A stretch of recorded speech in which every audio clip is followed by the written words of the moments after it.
Olá pessoal, tudo bem? Sejam muito bem-vindos. Eu sou o Juliano Godoy e este é o Imigrantes. Aqui a gente bate um papo com brasileiros que tiveram a coragem e a ousadia de empreender fora do Brasil. Para mim, empreender já é foda. Empreender fora de casa é foda ao quadrado. Bora aprender com eles? Hoje nós vamos inovar. Pela primeira vez nesse podcast, eu vou trazer duas pessoas para falar, dois sócios, né?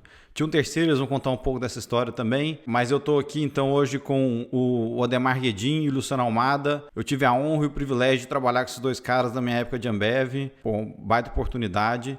E aí ambos também depois tiveram uma carreira de sucesso no mundo corporativo, em empresas como a Ambev, como o Burger King, que depois virou a RBI. E em um momento saíram e resolveram empreender, né?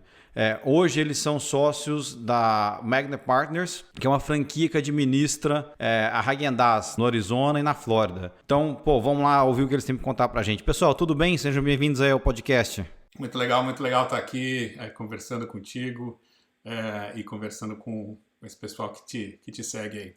Adema, quer começar e contar a nossa história? Não, legal, bom demais tá aqui podendo compartilhar um pouquinho da trajetória, né, da jornada maluca, né, de ser empreendedor e ser empreendedor fora do país, como você falou. Vamos em frente, você que manda. Não, legal, cara. E assim, é isso aqui, é um bate-papo, então acho que assim, eu queria começar que vocês contassem um pouco da história de vocês pra gente. Então assim, cara, de onde vocês são, como é que vocês, né, como é que foi a carreira e como é que vocês chegaram até aqui nos Estados Unidos, né? Então talvez, Ademar, você comece e depois a gente passa a bola lá pro Luciano. Bom, Ademar Guedin, 45 bem vividos anos, nascido em Campinas, lá no Jardim Leonor, e aí fiz toda a minha vida educacional. Tive a sorte de estudar em boas escolas públicas, desde sempre, desde o início. Acabei na Universidade Federal de São Carlos, fazendo Química. E aí, depois da Química, né, o cara que deveria ser cientista, o cara que deveria estar aí fazendo, sei lá, algum projeto muito louco de mestrado, doutorado, resolveu mergulhar no mundo das empresas, né? E aí acabei sendo aprovado no programa de trainee da Ambev, lá em 2001. Até hoje não sei dizer muito bem como é que isso aconteceu. Eu ouvi falar que foi a melhor turma que já teve na Ambev, em toda a história da Ambev, cara. Dizem que tem uns caras bons que moram, inclusive, agora nos Estados Unidos. Não sei. Teve um pessoal bom que passou por lá. E aí essa foi, sem dúvida nenhuma, a minha primeira grande escola, né, cara? A nossa grande escola, acho. Acho que até hoje é difícil tirar isso de dentro do DNA, né? O foco em resultado, a vontade incessante de resolver problema, de se entregar para o negócio e construir legado e ter o prazer em desenvolver pessoas, né? Essa foi talvez a grande base aí que a Ambev deu pelo menos para mim, mas eu imagino que para todos nós que comungamos daquela história. E aí depois de 6 anos, quase 7 anos, 7 anos de Ambev, eu fui para o mercado de real estate, eu fui para o mercado imobiliário, né? A Gafisa tinha recém aberto capital e aí estava com planos de montar a sua operação própria de vendas, então fui fazer o CDD, né? O projeto Forró, na Gafisa, e aí montei a Gafisa Vendas lá com um time bacana pra caramba, uma baita experiência. Foi, sem dúvida, a minha primeira experiência empreendedora, né? Foi me dado a responsabilidade de montar um negócio e fazer ele funcionar, né? Foram 3 anos tocando a Gafisa Vendas. A gente saiu de 0 vendas, se eu não estou exagerando aqui, saímos de 0 para quase R$1 bilhão em vendas, em coisa de 4 anos, foi bonita a história. E aplicando muito do que eu vivi na Ambev, né? Trabalhar com eficiência, processo, rotina, gestão, foco no resultado, ferramenta. E a gente conseguiu fazer um trabalho bem bacana lá. A Gafisa Vendas segue firme e forte dentro do mundo da Gafisa. Aí eu decidi de novo as maluquices da vida, as curvas da vida, eu precisei voltar para Fortaleza, né? Minha esposa é de Ceará, e aí por uma questão de equilíbrio de vida pessoal e profissional, achei que era a coisa certa a se fazer. Meu filho era muito novinho, para mim casamento sempre foi para a vida inteira, e eu nunca tive filho para o mundo criar, né? Eu queria estar perto dessa experiência, e foi bacana. Passei 3 anos lá, empreendi de novo. Essa experiência foi, diria, mais dolorida, mais sofrida, E aí voltei para o mundo Gafisa, 3 anos depois. Voltei para Gafisa aí dentro da Tenda. A Tenda estava fazendo o turnaround depois do report dela de um prejuízo gigantesco na pós-aquisição. Eu fui fazer parte do time que foi fazer o turnaround da companhia. Cuidava da Regional Minas e Centro-Oeste. Foram 2 anos nessa intensa loucura. Depois eu fiz uma aventura curta dentro do agribusiness, e foi quando surgiu a conversa de Burger King, né? Amigos em comum, você conhece todos eles, né? Emílio Buzzoli, Zé Dias, Luciano Klimaszewski, e aí nos encontramos e tinha essa oportunidade de cuidar da América do Sul para Burger King, e eu achei que era uma experiência interessante, especialmente porque tinha essa janela para começar uma vida fora do Brasil. Nessa época já era Brasil ou já era Estados Unidos, então? Não, eu precisava ficar no Brasil, né? Pelo processo de visto, para ter o L1, você sabe bem, você precisa ter 1 ano trabalhando na companhia no Brasil, e aí depois eu poderia vir para os Estados Unidos. Então foi 1 ano e um pouquinho de Brasil, onde eu cuidava do Cone Sul. Primeira vez na minha vida que eu fui talvez ser responsável por alguma operação que não era brasileira. Então só aí você já se desafia, né? Tem a barreira de língua, de cultura, o jeito de se fazer negócio, né? Começa a te abrir outros horizontes, outras maneiras de ver a vida. E aí depois desse ano um pouquinho eu vim para os Estados Unidos cuidar de uma região maior aí de América Latina. Eu fui sei lá, a gente chama de General Manager para Central, Latin America. E foram 5 anos aproximadamente de Burger King.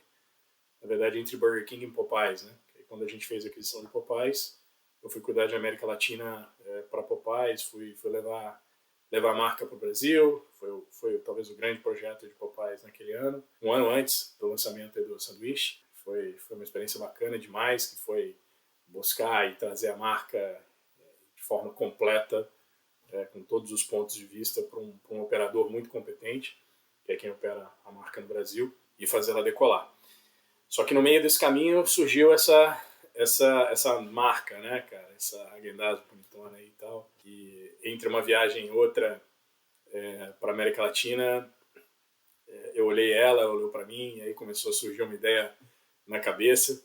Mas eu vou deixar para contar depois, que aí o Luciano conta a história dele antes disso. Legal. E você, Luciano? Então conta um pouco pra gente da sua história, como é que você chegou até os Estados Unidos. Olha, eu sou de Curitiba. Estou com quase 52 agora, e também como Adema sou engenheiro, só que sou engenheiro eletricista, me formei pela Federal do Paraná. Nunca exerci, também assim que eu me formei, veio a oportunidade de vir para os Estados Unidos na época para fazer um curso de marketing, vim pela primeira vez, passei 1 ano aqui, voltei para o Brasil, e a Ambev na época ainda era a Brahma, né? Estava começando a abrir os CDs. O CDD Curitiba foi o segundo CDD que eles abriram, e eu entrei nessa onda lá em 97. E aí, aquela história de Brahma, Ambev que a gente conhece, né? Vai empurrando a gente, você vai crescendo, vai mudando. Eu morei em Curitiba, era responsável lá por Foz do Iguaçu, ficava o tempo inteiro na estrada. Depois me mudei para Florianópolis, trabalhando com marketing lá. Voltei para Curitiba, fui morar em Florianópolis de novo. Fui para São Paulo para trabalhar na AC. Lembro bem dessa vida. 2 anos, isso. Cuidando de preços, né? No time do Tadeu lá. E de lá fui para Paraíba. Estava na Paraíba como gerente comercial quando ocorreu a fusão, quer dizer, na verdade ocorreu um pouquinho antes, com a Interbrew, surgiu a Ambev e a oportunidade de ir para a Bélgica. E então foi a primeira experiência que eu tive, não morando fora, mas trabalhando fora, super interessante do ponto de vista assim, daquela cultura toda nossa que a gente tinha, né, desenvolvido, aprendido, solidificado com a Ambev, agora ajudar a levar isso para outras operações. Lá eu trabalhei com inteligência de mercado e depois fui responsável por implementar estruturação de operações na Rússia e Ucrânia, Sérvia, Croácia. Acabei me mudando para a Rússia, fiquei 1 ano e meio morando em Moscou. Pô, isso merece um podcast só pra isso, né, cara? Só pra você contar esse negócio de Rússia e tal. E aí, depois disso, voltei pro Brasil. Saí da Ambev e voltei pro Brasil. Voltei de novo a morar em Floripa, aí trabalhando com umas pessoas que eu tinha conhecido na época de Ambev. Eles estavam trabalhando numa trading, precisavam de alguém para tocar a área comercial. Eu fui trabalhar com eles. Depois de 1 ano lá, quando eu estava exatamente no dia que estava completando 1 ano, eu recebi uma ligação da Flávia Falgeres perguntando se eu não estava interessado em me juntar ao Burger King, né, que tinha acabado de ser comprado pelo 3G. Aí aquela vontade de trabalhar na cultura de novo, né, a experiência de estar fazendo implementação dos nossos processos, vim embora. Isso era 2010. E aí vim para trabalhar com o Burger King, comecei com projetos, trabalhei na área de gente, com remuneração, fui responsável pelos franqueados da região de Nova York, mudei com a família para lá, nessa época daí já tinha nascido minha filha, já tinha nascido a segunda filha que nasceu aqui também, aí fiquei 1 ano e meio em Nova York, voltei para Miami para tocar as operações próprias dos restaurantes do Burger King aqui. Depois disso, eu passei para a área de gente de novo, né, responsável por recrutamento, dando apoio interno na área de gente. E foi na época que eu saí, né? Já vinha conversando com o nosso outro sócio sobre esse momento da saída, o que fazer depois, mas tinha a ideia de ser sócio dele em alguma coisa. O Ademar não existia nessa conversa. O Ademar veio depois, então. A gente já se conhecia, nós três éramos dos nossos churrascos dos brasileiros do BK, estavam sempre junto, tocando uma viola, mas o negócio de empreender junto ainda não tinha surgido. Até que o Ademar, numa dessas viagens, como ele falou, teve essa ideia e foi aí que a história começou. Pô, show, cara. Pô, história riquíssima de vocês, cara. Mas assim, antes de entrar no negócio em si, enfim, no modelo que eu queria aprender bastante, acho que todo mundo tá ouvindo aqui também quer ouvir, se vocês toparam, eu queria ouvir um pouco mais também do lado família também, né? Porque, cara, você sair, trocar de país, é outra cultura, etc. Tem um trade-off, né? Tem um preço. Então, talvez, Luciano, começar com você aí, que pô, não só você veio para cá, mas antes disso você também foi para a Bélgica, para a Rússia, etc. Cara, como é que foi a família nesse tempo todo, cara? Porque quando você falou, vamos embora, arruma as malas, ou teve aquele estresse, não vou sair daqui de jeito nenhum, tal. Como que foi essa coisa de família, cara? É uma história interessante essa, cara, porque com tanta mudança que eu tive na época de Ambev, Brasil, vai para Paraíba, vai para Floripa, eu morei em lugares legais, né, comparados com outros amigos nossos que tiveram que ir para algumas operações em lugares que não eram tão legais. Não vamos falar o nome, porque senão vão me cancelar, hein, cara. Vai que você fala o nome de uma cidade aí, o pessoal daquela cidade me cancela. Então, guarda pra você. Não. Podia falar o nome de alguns dos colegas que tiveram nessas cidades e aí o negócio... Mas é melhor deixar quieto. Eu tinha na minha cabeça que, cara, eu vou para qualquer lugar. Mas me manda para China, eu vou. Me manda para Bacabal, eu vou. E aí, mas continuei nessas mudanças, mudando para lugares legais. E aí, quando eu casei, a minha mulher já tinha ido morar fora também. Então, ela morou na Austrália antes da gente casar, a gente estava namorando, ela foi, voltou, aí a gente foi morar junto. Então, eu casei com alguém que tinha essa vontade já de morar fora, né? Já tinha ido por conta própria. Quando surgiu a oportunidade da Bélgica, ela topou na hora, né? Legal. Então, e aí fomos, puta, vida na Bélgica super tranquila, aproveitamos bastante, né? Tinha muitos brasileiros que chegaram na mesma época, então a gente tinha uma vida social muito boa e vivendo na Europa, ali na Bélgica, a gente viajou muito, aproveitou muito o tempo que a gente estava lá. E aí eu mudei para a Rússia. E aí o negócio pegou pela primeira vez. Enquanto para mim era tranquilo, porque, pô, Tá trabalhando, tá o dia inteiro na pegada. mesma pegada, viajando e tal. Ela, apesar de ter um grupo de amigas, né, brasileiras, um grupo muito legal que a gente fez de amigos lá, não era a mesma coisa. Ela não tinha a mesma mobilidade que ela tinha, o clima não ajudava, as pessoas, né, o russo, de um modo geral, é muito mais frio, a língua, apesar da gente ter aprendido um pouquinho, não o suficiente para a gente se enturmar com ter amigos russos, e isso acabou causando para ela um problema, né? Se perguntar hoje para ela se ela gosta da Rússia, ela vai dizer não. Para mim, eu olho para lá com uma puta oportunidade que eu tive de aprender, eu jamais imaginaria morando na Rússia. Então foi um ano e meio de bastante aprendizado. E aprendizado também, acho que do limite que dava para levar a família.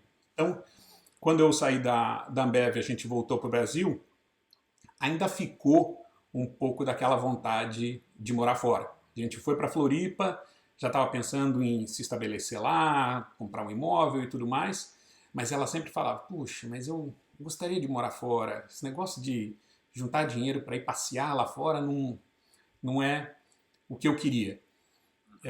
Nessa época a gente já tinha a Clara, minha primeira filha, ela estava com 1 aninho, 2, quando surgiu o Burger King. E a hora que surgiu, ela pulou. Também, de novo, né, uma opção boa, vir morar em Miami, não era nada difícil pela localização.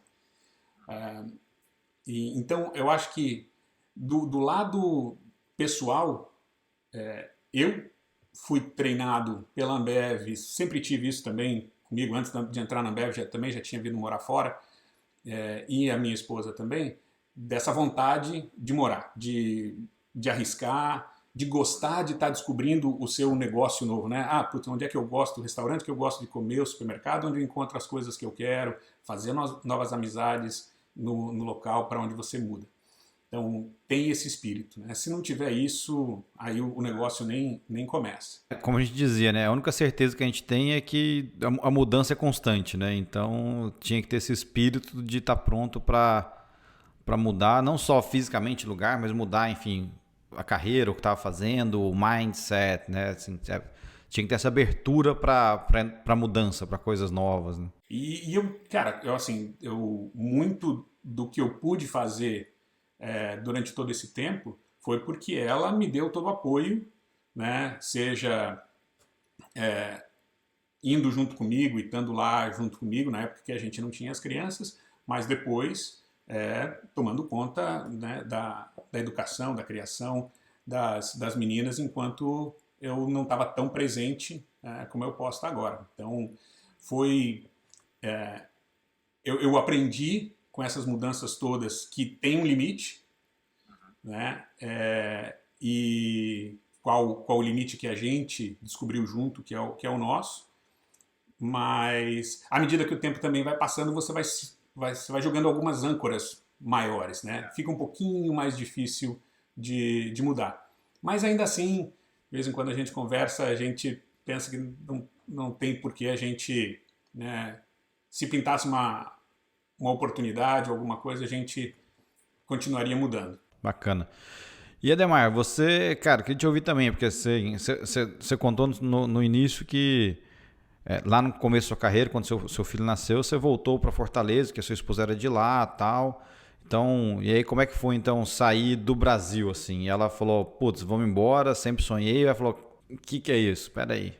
Cara, eu acho que a nossa história, a história de todo mundo mais ou menos é meio parecida nesse ponto de vista, né? Eu acho que nós dois, eu e minha esposa, sempre tivemos aí, talvez mesmo sem saber, sem ser consciente, essa abertura e disponibilidade por explorar coisas novas e estar aberto a esse desafio que vem junto, né? Porque não é simplesmente encaixotar as coisas e levar do lugar A para o lugar B. Mas é isso que o Luciano falou. Né? Onde é que estão aquelas coisas básicas que me satisfazem? Estão aqui pertinho. Então tem um treasure hunt, né? Tem ali um explorar onde é que você mora, os novos amigos, as novas coisas que estão ao redor de você e buscar satisfação nisso, né? Isso tem um prazer natural. Então nós dois temos isso. Então isso já, cara, facilita muita coisa. Ela também teve experiência de morar fora do Brasil, fazendo um período de intercâmbio na Inglaterra, conheceu a Europa inteira e sempre teve essa mosquinha do eu quero conhecer coisas novas dentro dela. Eu diria que eu talvez tivesse menos, né? Eu fui ampliando os meus horizontes à medida que minha vida me colocava nos novos lugares. E a primeira coisa bacana foi a que a Ambev me deu, foi de conhecer o Brasil inteiro. Né? Eu conheci culturas diferentes, lugares que eu nunca imaginei na minha vida que existissem. Lugares que, pô, vocês sabem muito bem, a gente vê na televisão, noticiário de polícia muitas vezes, outras vezes dentro do noticiário de turismo. Então, isso gera ali, né, cara, essa vontade de explorar e conhecer coisas novas. Quando eu topei vir para o BK, eu não considerava mais uma vida fora do Brasil. Não estava no meu plano. Eu já estava consciente, bom, cheguei num patamar bacana aqui no Brasil, eu sei que, né, humildemente falando, uma boa qualificação, bons resultados e bons relacionamentos, eu teria provavelmente uma carreira sólida no Brasil. Mas quando pintou os Estados Unidos, era exatamente naquele momento ali de meio de governo Dilma, 2014. Por aí. Né? E, cara, eu comecei a olhar para o ambiente político, econômico, social, segurança. Eu com um filho de 7 anos. E, cara, talvez aqui tenha alguma coisa a mais, né? Não simplesmente uma mudança, uma nova mudança. E o grande driver foi meu filho, nesse ponto de vista. Eu quero dar para ele aquilo que talvez eu nunca na minha vida pudesse ter pensado em ter, né? Uma educação diferente, uma exposição a coisas que no Brasil, independente do que você tenha, é mais difícil, né? Você não pode pensar em deixar teu filho pegar o carro com 17, 18, 19 anos no Brasil e dormir tranquilo. Aqui você pode. Aqui vai acontecer, né? Aqui você não entra em casa e sai de casa preocupado se tem alguém te olhando atrás do muro para tentar te assaltar. Lá todo dia, independente de onde você mora. Então existiram outras trocas nesse processo que me motivaram muito a vir. E cara, assim, sem dúvida nenhuma, fora esse espírito de explorar, eu brinco o seguinte, essa rede de suporte, que pode ser família, pode ser amigos, ou pode ser o seu núcleo duro da sua família, né? Seus filhos, sua esposa. Se você ali tem teu núcleo de suporte bem estabelecido, cara, você vai para onde for, né? Você chega onde você quiser. E isso sempre foi muito bem acordado entre eu e minha esposa, né? O trabalho dela, e eu chamo de trabalho que não é diferente do meu, né? O trabalho dela é duro, né? A administração do dia a dia, a administração da rotina, das ansiedades, criar a rede de relacionamento local onde a gente chega, né? Só para te dar uma ideia do quanto que isso foi intenso, eu cheguei nos Estados Unidos, meu filho tinha 8 anos. Foi a casa de número 6 da vida dele. Então, a cada ano, cara, eles têm que explorar um monte de coisas novas. A gente tem que se inserir nisso, e que é muito importante, está disponível, está suportando nos horários. Cara, você vai voltar para casa cansado, não importa. Você precisa estar lá para facilitar essa chegada da família. Mas a vida deles muda muito. É escola nova, é amigos novos, tudo é novo, né? Então, pô, sem dúvida nenhuma, ter essa parceria muito bem estabelecida faz a diferença o tempo inteiro.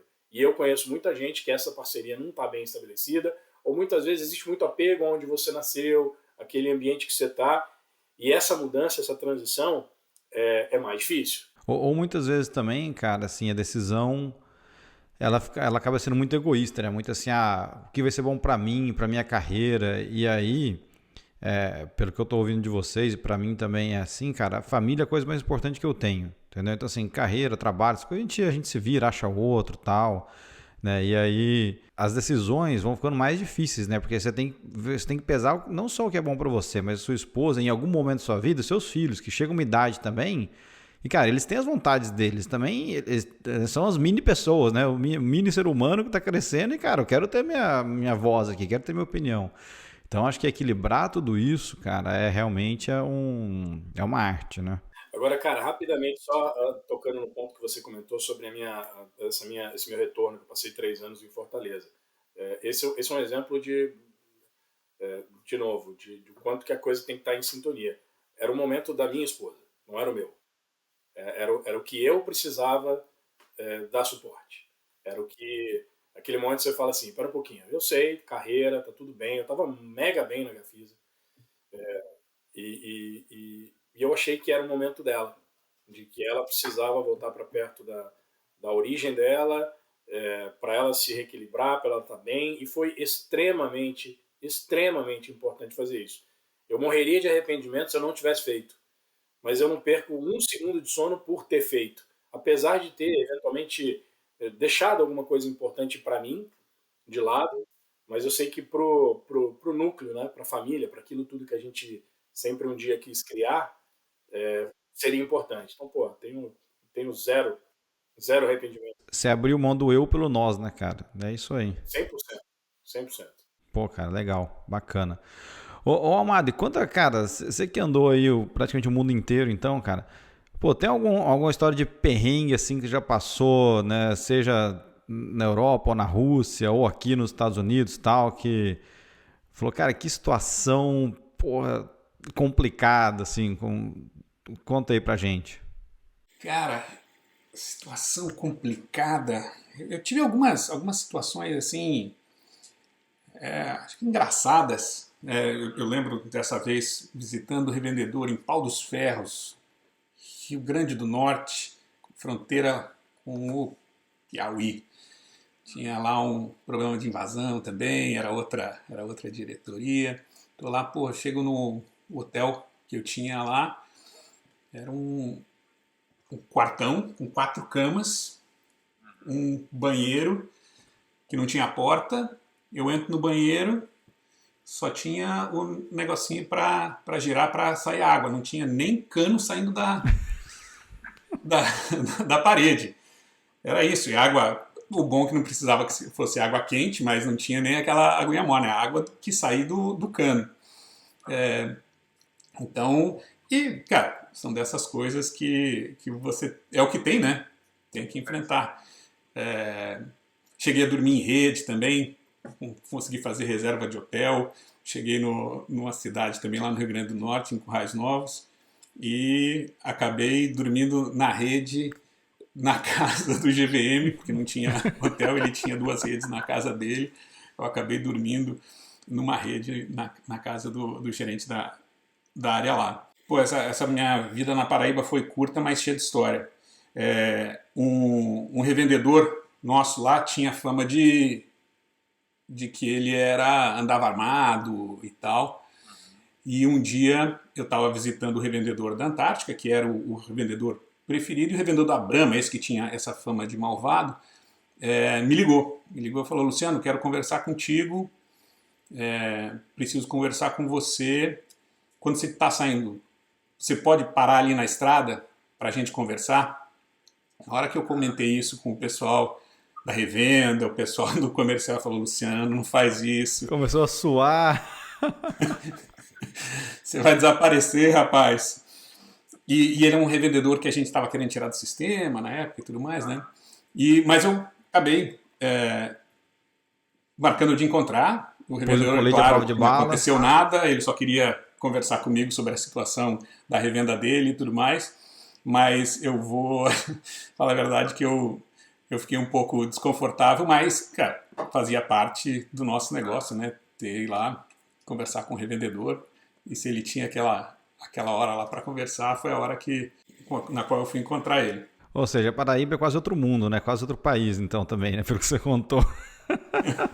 Cara, tem algumas coisas. Pô, você ter que... A brincadeira, uma viagem que levava de 200, 300 quilômetros, levava 5, 6 horas por causa do tamanho, quantidade de buraco que tinha na estrada. E um dos jogos que fazia quando viajava mais longe, seja com GVM ou com revendedor, era apostar de que lado da estrada ia ter mais jegue morto. O jegue ficava na estrada, né? Ele não se move quando o carro chega, e é um perigo grande viajar à noite. E você bate no jegue, o jegue morre, então Joga pro lado e vai embora. tinha tanto jegue na estrada que tinha essa brincadeira. Cara, agora vou falando, vou lembrando de mais histórias de perrengue, puta, cruzando o interior entre Rio Grande do Norte e Paraíba à noite, pegando uma estradinha que os revendedores falaram, não pega. Uma vez eu falei com um policial, ele falou, não entra aqui nessa estrada à noite, mas a gente tinha que voltar. Estava com o pessoal da diretoria, né, regional, e a gente teve que visitamos um revendedor no meio do caminho e fazendo essa viagem à noite, e daqui a pouco vem um carro atrás da gente, rapaz do céu, e o medo que ia acontecer alguma coisa lá, graças a Deus não aconteceu nada, a gente baixou a velocidade, o carro passou, foi embora. Pô, legal. Pô, vamos falar então, vamos falar no assunto gelado agora então, bicho, quero saber como é que vocês entraram nessa fria, né? Brincadeira aqui. Ô, Ademar, conta aí pra gente então, pelo que eu entendi, foi você que trouxe a marca, né? Foi você que o Luciano e o Paulo já estavam um pouco com a ideia de abrir alguma coisa, de empreender, mas pelo que eu entendi, foi você que prospectou, etc. Então, cara, conta pra gente como é que foi essa história e assim, por que uma franquia de sorvete e não uma franquia de qualquer outra coisa, né? Principalmente que vocês, enfim, estavam no Burger King, por que não uma franquia de restaurante, enfim. Cara, eu quando começou a surgir a ideia, eu não tinha a menor ideia de que o Luciano e o Paulo estavam conversando com isso ali por trás das câmeras e que estavam projetando alguma coisa disso de futuro. A gente se encontrava todo dia no escritório, todo dia que a gente estava no escritório, e com muita frequência nos finais de semana, falando bobagem, comendo carne e tocando violão. Mas dentre dessas minhas andanças pela América Latina, em uma delas, o negócio e a maneira como a gente tocava o negócio é basicamente dar suporte e fazer o negócio dos franqueados crescer, né? Então, a gente precisa conhecer do business, né? A gente precisa conhecer do quanto custa montar um negócio, do como é que se administra o negócio para ser o mais rentável possível, quais são as estratégias de marca, de marketing, de operações, o que você precisa fazer. Então isso faz parte, diria, do dia a dia. E aí numa dessas viagens no Panamá, quando eu cuidava da América Central, no aeroporto do Panamá, tá uma praça de alimentação, fica no segundo piso, e eu tô lá comendo, né? Fui lá pedir alguma coisa enquanto estava esperando um avião de volta para voltar para Miami. Eu pedi alguma coisa e aí tinham, se não me engano, 4 ou 5 restaurantes ali, e aí a cabeça começa a funcionar, né? Quantos funcionários tem aqui dentro, quanto de capex tem investido, quanto que é o ticket médio que eu paguei, quantas pessoas estão girando por hora, né? Aí para você começar o tempo inteiro, você fica comparando modelos, né? Para ver se o modelo que você tem com o teu franqueado é um modelo bom, ruim, que tipo de coisa você precisa fazer para melhorar. E aí, cara, eu vi o seguinte, tinha lá um cara que vendia frango, ao estilo KFC, que tinha lá 5, 6 funcionários dentro da loja, um monte de equipamento, e vendia lá numa taxa X de clientes por hora, e o ticket médio na época, sei lá, deve ter dado lá $10, alguma coisa como isso. E, cara, quando você administra um negócio desse, quem veio do negócio de restaurante, você sabe bem que você tem um baita de um risco, você tem sujeira, você tem health department, você tem manutenção, você tem toda a dificuldade de contratar, treinar e manter um time razoavelmente competente. E, do lado direito, assim, tinha 3 ou 4 restaurantes e tinha um quiosque de talvez 12 metros quadrados de Häagen-Dazs. A loja de frango que eu comprei tinha talvez 150 metros quadrados, 120, então 10 vezes menor, tinha um funcionário, tinha freezer, 0 de preparação, 0, não se faz nada, a não ser bater ali algumas frutas ou misturar algum ingrediente. Estava atendendo numa velocidade de atendimento por hora mais rápido do que o restaurante.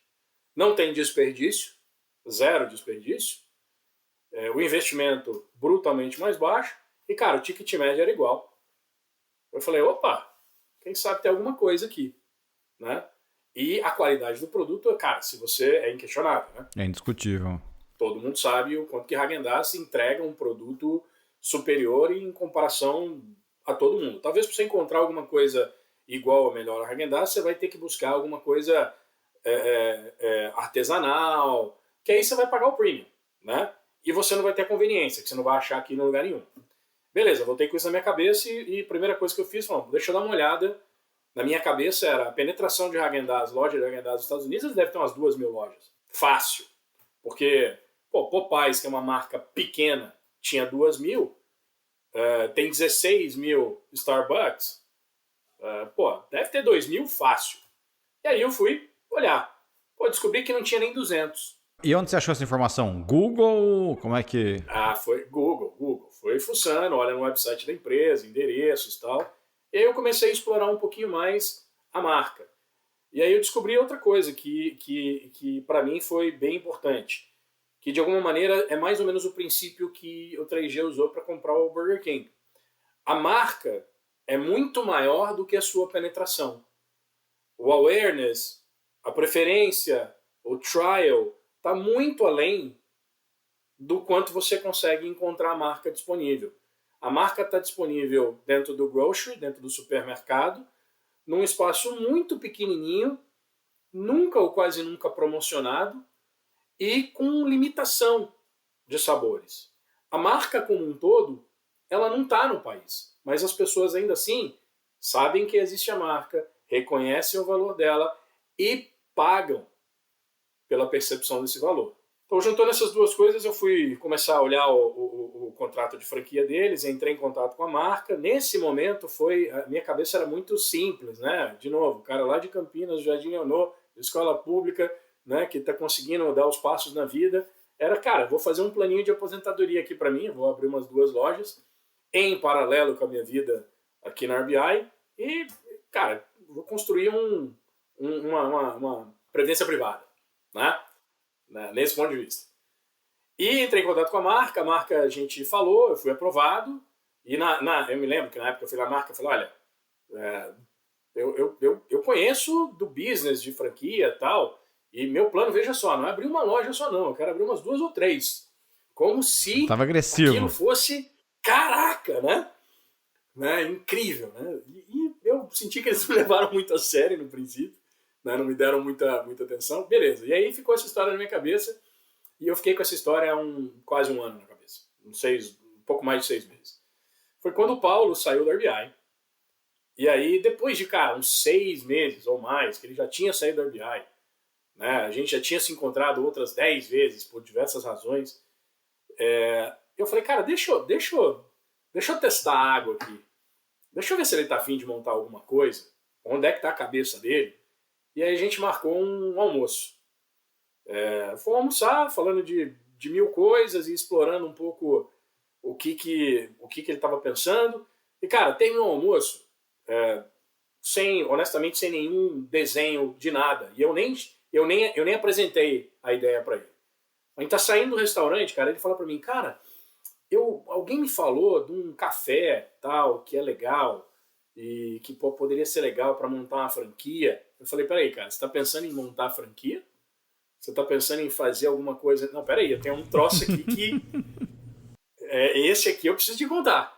E, cara, a gente saiu da porta do restaurante até o estacionamento, a gente foi falando, a gente parou mais uma meia hora no sol de Miami, 35 graus, falando do negócio, e aí surgiu um momento de epifania, assim, de, cara, vamos fazer um troço maior, vamos fazer um negócio legal. Aí o Paulo já trouxe bastante do que ele conhece mais, né, e onde ele aporta muito valor em estruturação do negócio, em como é que a gente capitaliza o negócio, né, em entrar em contato com pessoas que poderiam nos ajudar a fazer isso acontecer. E aí, cara, dessa conversa em uma semana ou duas, virou um projeto de abrir 100 lojas. Ou seja, saiu das suas 3 para 100. E aí, vamos abrir 100 e vamos montar um projeto. E, cara, e aí as ideias começaram a voar muito mais longe, né? Vamos comprar marca daqui a 5 anos, porque a marca é pequena e a gente vai ser maior do que o sistema. E por aí vai. Vamos fazer o takeover e por aí vai. E aí, cara, ficamos nessa conversa algumas semanas. Acho que essa conversa foi lá por novembro, dezembro. E o Paulo, na cabeça dele, estava claro de que eu pularia da RBI imediatamente para fazer isso. Eu não podia fazer isso. Aquilo era para mim ainda um warm-up. Aquilo era, eu não tinha condições de falar, vou assumir esse risco inteiro e abandonar tudo aquilo que eu comecei a construir aqui. E ali, naquele momento, ele falou, bom, pera um pouquinho, então não tem como ser só nós dois. A gente precisa estruturar isso diferente. E essa conversa do Paulo e do Luciano já acontecia, então eu virei o Lombardi, né? Eu e o Paulo conversando, o Paulo jogando ali alguma sementinha no Luciano para ver se como é que ele estava na RBI, se sai, se não sai. Cara, ocasionalmente você saiu em fevereiro, foi isso, Luciano? Isso, eu saí, a gente acabou conversando em dezembro, eu já estava preparado para sair no ano seguinte, né, as ações que estavam vesting e tudo mais, e acabei saindo um pouquinho antes, saí em fevereiro, 3 meses depois da nossa conversa. E aí a gente fez uma conversa e foi engraçada, cara, assim, essas historinhas de começo de empresa, né, cara. Eu e o Paulo ali conversando, não, vamos falar com o Luciano, faz todo sentido, o Luciano, pô, tem tudo a ver, 100%. A gente veio da mesma cultura, da mesma origem, amigos, pô, se conhece, confia, né? Essa é uma parte importante pra caramba de qualquer sociedade, né? Tem que confiar, não tem a menor chance de dar certo. Menor chance. Vai ter conflito, cara. E quando você não confia, o conflito multiplica por 1000. E quando você confia, amigo, cara, velho, é outra conversa. E nisso o Paulo era agente duplo, é isso? O Paulo era agente duplo. Total. Cara, aí eu lá na RBI quietinho, né, ainda com o planinho quieto e o Paulo por trás, e aí um dia a gente marcou um café num Starbucks aqui perto de onde a gente mora. O Luciano não sabia que eu era eu. O Paulo chega para mim, depois dessa história toda, né, e fala, cara, tem uma ideia para te apresentar, tem um cara que eu quero te apresentar. Vamos marcar um café? O Paulo mora a uns 50, 60 quilômetros daqui, né? De onde eu e o Ademar moramos. E aí ele fala, vamos marcar um café? Tá bom, vamos, mas aonde? Não tem um Starbucks aí na esquina da tal com a tal, perto da tua casa? Eu falei, como é que o Paulo sabe que tem um Starbucks aqui do lado de casa? Deu o nome das ruas. Porra, falei, tem. Então, vamos encontrar lá. Falei, então tá, vamos, né? Aí fiquei na cabeça. E tinham 2 parceiros, né? O Ademar e o Nuno, que também veio da RBI, estava na RBI, veio da Ambev também. E nós 3, eu, Ademar e Nuno, morávamos na mesma comunidade aqui. E aí eu fui para lá pensando, pô, o Nuno tá metido nessa história, quem será essa pessoa secreta que o Paulo quer que eu conheça? Mas deve ser alguém que mora por aqui, né? E aí chego lá no Starbucks, aí parecia aquele virar cadeira assim do... The Voice? Vira a cadeira, tadá, é o Ademar. Porra, você, cara. E aí me contaram essa história, né, que o Ademar dividiu aqui, desde onde ele teve a ideia, o que ele queria fazer, e naquela época já tinha o plano de levar isso para 100 lojas. E eles já tinham conversado com vários franqueados da Häagen-Dazs também nessa época, né? Já tinham ido investigar para entender realmente qual era o risco, qual é a dedicação que precisava ter, né, como é que era o negócio, rentabilidade e tudo mais. Sempre quando você vai entrar numa franquia, os franqueadores são obrigados a ter um documento, né, que chama o FDD, que explica a franquia para possíveis franqueados. Mas, nesse FDD, por um lado, ele tem que ser transparente, não pode mentir, ele também não precisa revelar coisas que sejam não tão boas para a marca, né? E então o processo sempre tem que envolver você ler o FDD, mas buscar operadores para entender o problema que eles sofrem no dia a dia com a marca e tudo mais. E aí eu topei, eu lembro, eles me fizeram a proposta, dia seguinte eu estava de viagem marcada para o Brasil, fui pensando aquilo, conversei com a minha mulher, voltei, já falei, olha, eu tô dentro, mas sabe que eu não saio até daqui uns 3 meses. Mas a RBI pensou diferente do que eu tinha, me adiantou a minha saída em 1 mês, e aí eu já entrei de cabeça no... Isso foi em fevereiro de quando? 18, fevereiro de 2018. E vocês abriram a primeira loja quando? Agosto. A gente comprou. Tinha um dos franqueados. Então já existia uma loja, já existia uma franquia, uma loja física, e vocês compraram aquela licença, enfim, aquela loja, é isso? Um dos franqueados com os quais eles tinham conversado antes, tem 4, na época acho que tinha 5 lojas, uma delas ele não estava querendo se desfazer, a gente viu a oportunidade, acabamos acertando no preço, e compramos em agosto de 18. Uma coisa importante, Juliano, assim, cara, entre esse momento da conversa dos 3 e a abertura da primeira loja, eu acho que outro milestone importante, Luciano, que a gente fez foi... A gente conversou muito, cara. A gente investiu muito tempo, não só em entender o negócio Häagen-Dazs, mas em entender como é que seria essa sociedade. Como é que seria o operating agreement dessa sociedade. Coisas que a gente pela experiência de todos aqui, já tinha visto muita coisa dando certo e dando errado, então a gente quis tentar incorporar dentro do Operating Agreement tudo que a gente um dia aprendeu na vida, né? E eu posso dizer que, velho, eu consigo ver, e a gente já falou sobre isso bastante vezes, eu consigo ver a quantidade de casca de banana que a gente tirou da nossa frente depois que a gente começou a operar, por ter esse documento bem escrito. Investir tempo em, apesar, olha, amigos, se conhecia, conheço o Luciano há, sei lá, 20 anos, 19 anos, independente disso, né? Quando vai para o negócio, são outros interesses, outros conflitos, outras realidades, cada um tem um motivo para pensar o que está pensando, né? E colocar essas coisas todas no papel, cara, putz, é fantástico. E debater, né? A gente debateu muito que cultura que a gente quer ter, que valores que a gente quer ter na companhia, o que a gente quer falar para a equipe que vai trabalhar com a gente, que postura a gente vai ter como líderes, né? Foi bem importante esse exercício, cara. Cara, assim, de ouvir essa introdução, assim, eu tenho mais ou menos 1.500.000 perguntas, né? Mas, assim, deixa eu talvez... Luciano, como é então que é o papel de cada um, né? E assim, esse negócio de sociedade, o que o Ademar está falando, é muito importante porque, assim, o negócio está fazendo junto, né? E por um lado, eu te falar assim, meu pai, eu também vem de origem, sei lá, mais ou menos humilde, interior de Minas e tal.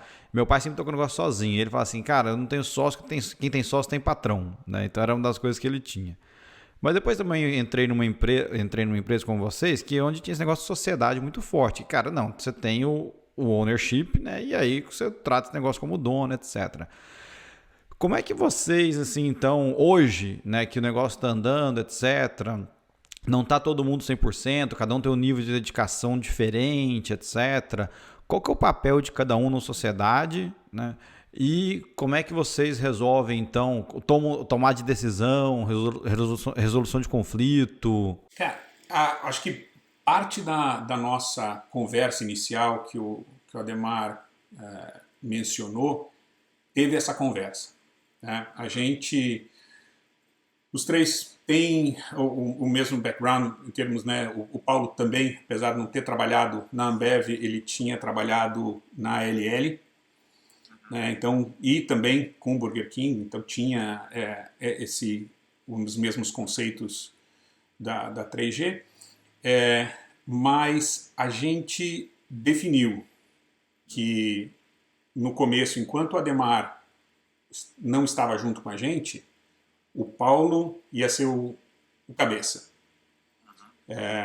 Eu ia ser o segundo e o Ademar ia participar de vez em quando, porque ele tinha, né, a função dele ainda no Popeyes, então ele não tinha tempo para se dedicar, e eu e o Paulo íamos tocar. Mas a gente também, em paralelo, já vinha discutindo e finalizando aquelas decisões aonde os três tinham que concordar. A gente tem isso hoje muito claro, o que os três precisam concordar e aprovar, e aquilo que quem estiver tocando a empresa pode decidir sozinho. Por exemplo, abrir uma loja nova, ou contratar e demitir, ou não? Contratar e demitir pode, mas não se for Na por operação, função.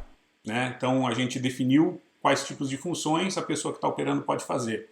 Não pode contrair dívida acima de um certo valor. Né? Então a gente, nesses pontos a gente definiu e a gente também definiu um plano no qual o Ademar se juntaria e a gente sairia do negócio e o Ademar tocaria o negócio para frente e eu e o Paulo ficaríamos só na parte de trás. Isso também nos ajudou numa discussão que não aconteceu com a gente, mas eu também lendo sobre as coisas que acabam destruindo as parcerias em startups, que era a divisão da empresa. Né? Pessoas entrando com quantidades de dinheiro diferentes, com dedicação de tempo diferente, uma pessoa vem com a ideia, a outra não, qual é o valor da ideia? E nisso estruturamos também quanto vale a ideia, quanto vai valer o dinheiro, quanto vai valer a dedicação.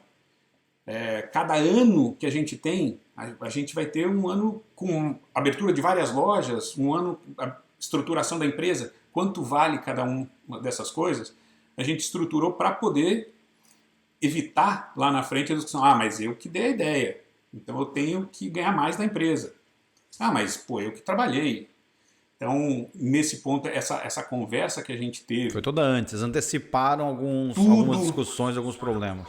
E o bom é que estava naquele momento de euforia, né? Putz, vamos fazer um negócio, nós vamos ser grande e tal, mas a gente sempre parava e falava assim, e se o Ademar morrer? E aí? E o Ademar foi o que a gente pegou para fazer tudo de errado na empresa, nessa nossa brincadeira, era sempre o Ademar. O Ademar morria, o Ademar matava alguém e tal, né? E o que acontece? É verdade, se acontecer isso. E aí a gente discutia para chegar numa regra, agora que a gente estava todo amigo, né, para evitar que lá na frente isso pudesse surgir. E no final das coisas, sem querer, essas coisas nos ajudaram. Né? Para frente, a gente teve momentos em que a gente parou e falou, putz, mas isso aqui, como é que a gente trata isso? Não, a gente discutiu isso lá atrás. Faz 1 ano e meio, está aqui no nosso documento, é assim que a gente combinou que ia tratar. Fechado. E assim que a gente foi. E uma coisa interessante, cara, desculpa te interromper, Luciano, é que todas essas discussões, elas foram tão bem feitas e tão profundas e tão longas, no momento certo, e que, pelo menos parando para pensar, né, a gente conseguiu equilibrar bem riscos e benefícios. Né, porque sempre alguém em algum momento tem que se sacrificar de alguma coisa. Mas, ao mesmo tempo, quando tudo funciona bem, alguém vai ter mais benefício do que outro.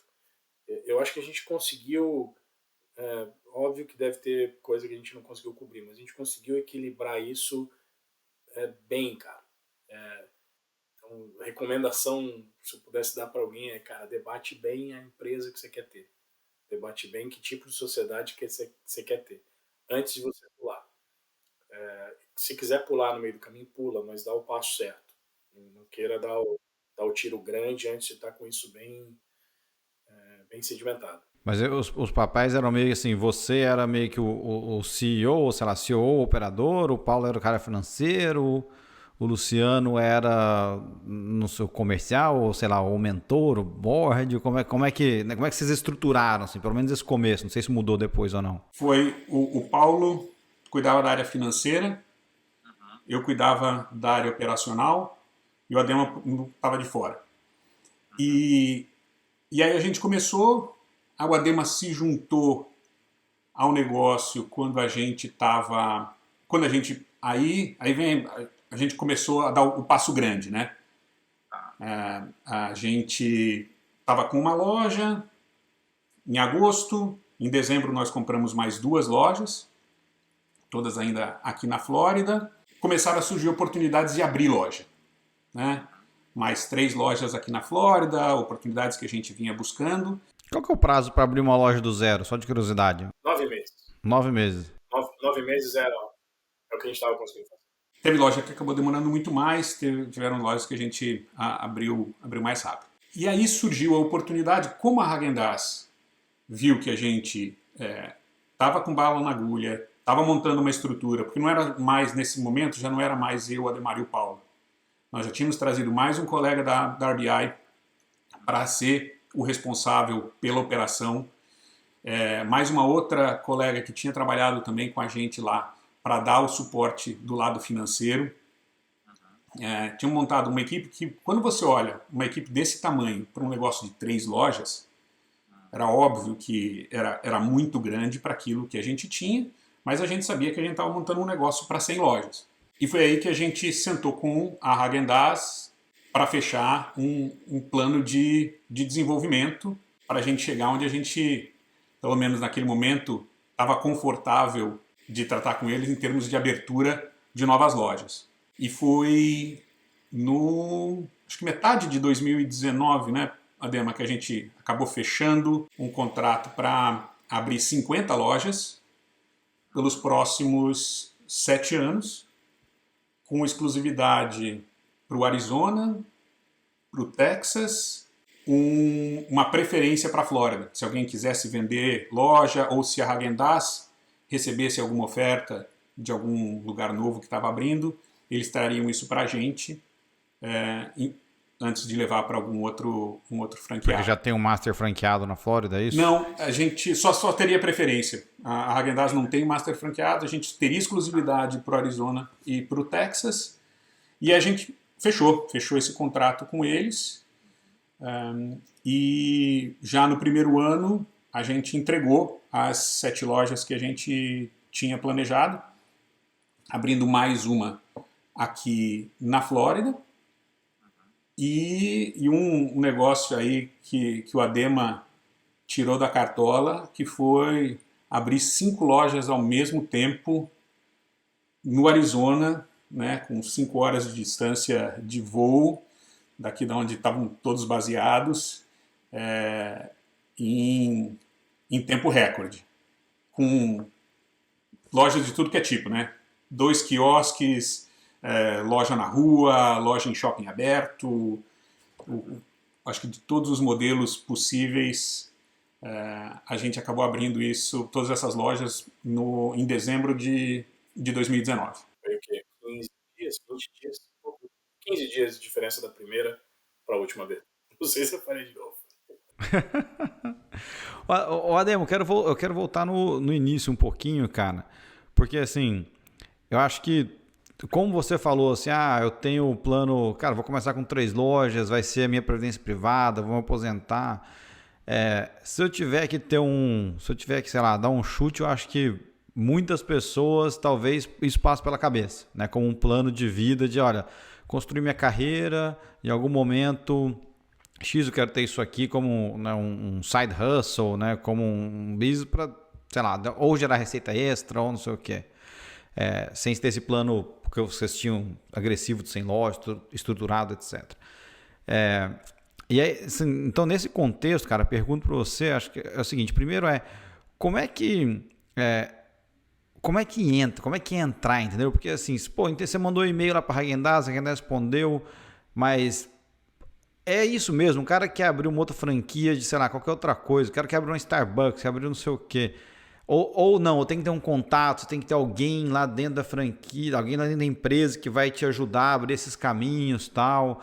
Alguém quer trazer uma franquia do Brasil para cá, né? Falou, pô, eu tenho uma franquia, vou inventar qualquer coisa aqui do Boticário, vai, que só tem no Brasil, mas eu quero trazer para cá.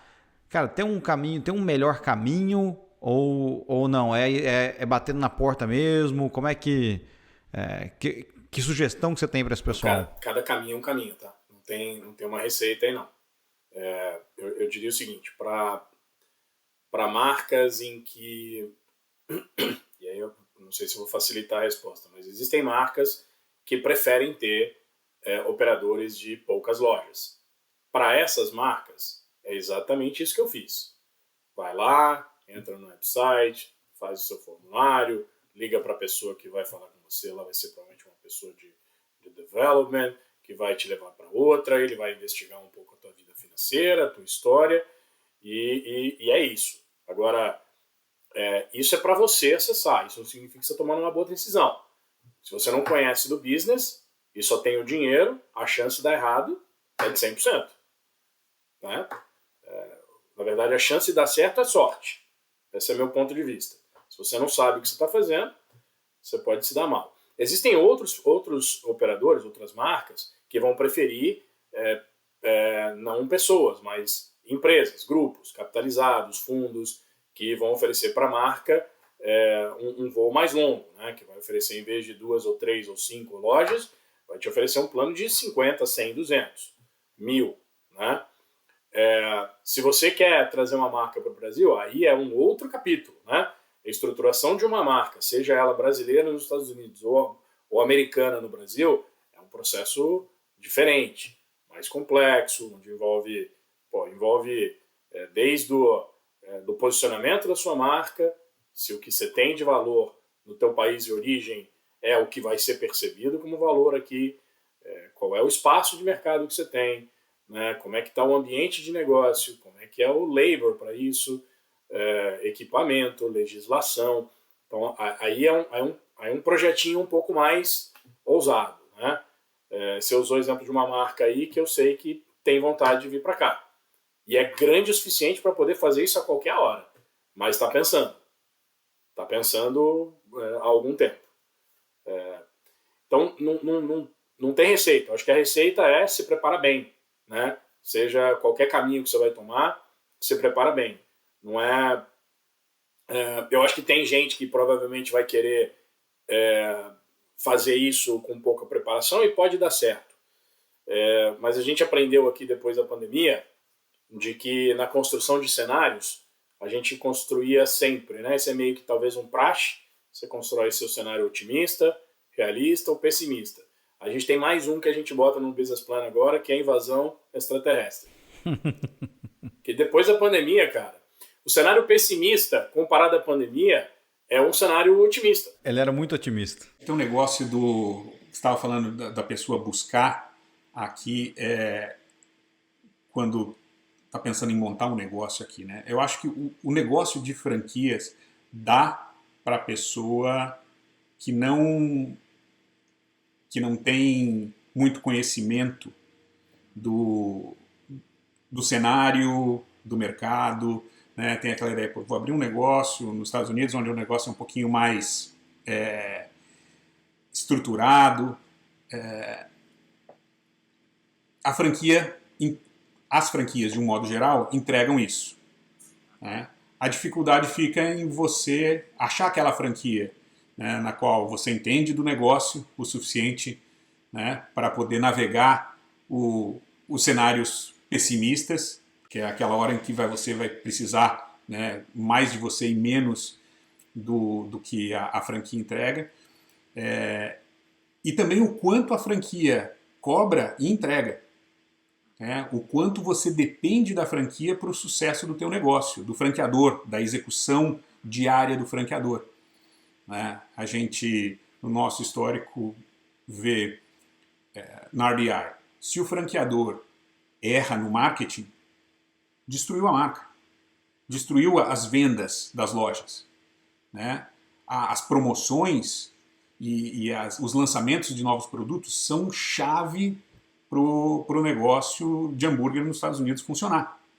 Errou lá, você não vai conseguir que a máquina continue funcionando bem para os franqueados fazerem dinheiro, abrirem novas lojas e a marca continuar crescendo.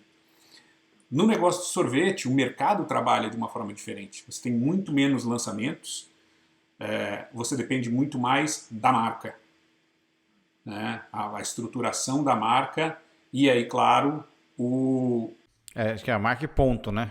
o ponto, aonde você está montando a sua loja. Então, cada franquia, cada negócio tem essas diferenças, mas é importante também olhar o papel do franqueador e a capacidade do franqueador de estar entregando aquilo que é necessário para a franquia ser um sucesso ou não.